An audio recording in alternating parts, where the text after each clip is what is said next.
சித்திரை மாதம் வெயிலும் சுமந்தாய் இத்தனை தவங்கள் ஏந்தான் செய்தாயோ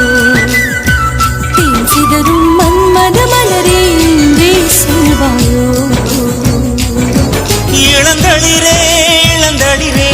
வெள்ளி மலரன்று இயற்றிய தவம் எதற்கு பெண்மங்கை உந்தன் கூந்தல் சேருவதற்கு